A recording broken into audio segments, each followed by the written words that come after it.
நாளிலும் ஆதியாகமம் 22 அதிகாரம் 14 நாம் வாசிப்போம். ஆபிரகாம் அந்த இடத்துக்கு யெகோவா ஈரே என்று பெயரிட்டான். அதனாலே கர்த்தருடைய பர்வதத்தில் பார்த்து கொள்ளப்படும். ஆமென், ஹல்லேலூயா. ஆம் பிரியமானவர்களே, இன்றைக்கு என்னுடைய வாழ்க்கையில யார் இருக்கிறா? எனக்கு உதவி செய்ய யாருமே இல்லையே.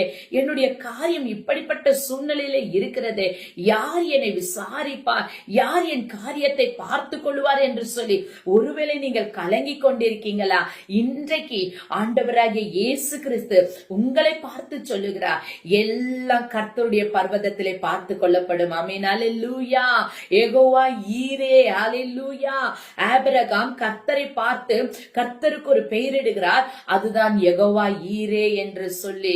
ஆம் பிரியமானவர்களே, ஆதியாகமம் 22 அதிகாரத்துல ஆண்டவர் ஆபிரகாமை பார்த்து சொல்லுகிற ஒரு காரியம் என்ன தெரியுங்களா? 25 வருடம் கழித்து ஆபிரகாமுக்கு ஆண்டவர் வாக்கு பண்ணினபடி ஈசாக்கு என்ற பிள்ளையாண்டனை ஆண்டவர் கொடுத்தார். ஆனால் அவன் வளர்ந்த பிறகு பாருங்க, ஆண்டவர் சொல்லுகிறார், உன் ஏக புத்திரனை எனக்கு என்ன பண்ணு, நீ பலியிட வேண்டும் என்று சொல்லும் போது இந்த ஆபிரகாம் என்ன செய்தார் தெரியுங்களா? ஆண்டவருக்கு எந்த எதிர்ப்பும் சொல்லாமல் தன்னுடைய 2 வேலைக்காரர்களை கூட்டிக் கொண்டு அவர் மலை மேல கடந்து போகிறார்.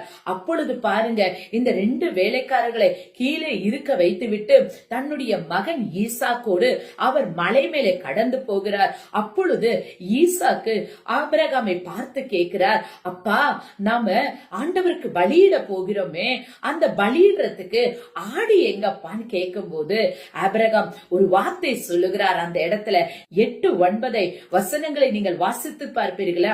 ஆட்டுக்குட்டிய கர்த்தர் பார்த்து கொள்ளுவார் என்று ஈசாக்கை பார்த்து ஆபிரகாம் விசுவாசத்தோடு ஒரு வார்த்தை சொல்லுகிறார்.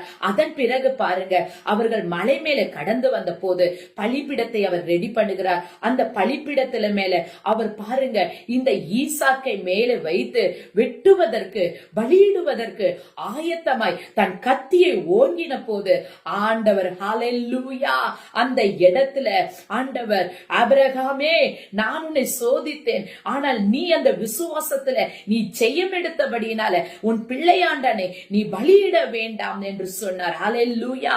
உன் பிள்ளைக்கு பதில் நான் உனக்கு அங்கு ஒரு ஆட்டுக்குட்டியை ஆயத்தப்படுத்தி இருக்கிறேன், அந்த ஆட்டை நீ எனக்கு பலியிடுன்னு சொல்லி ஆபிரகாம் பலியிட்ட பிறகு ஆண்டவர் என்ன செய்தார் தெரியுங்களா?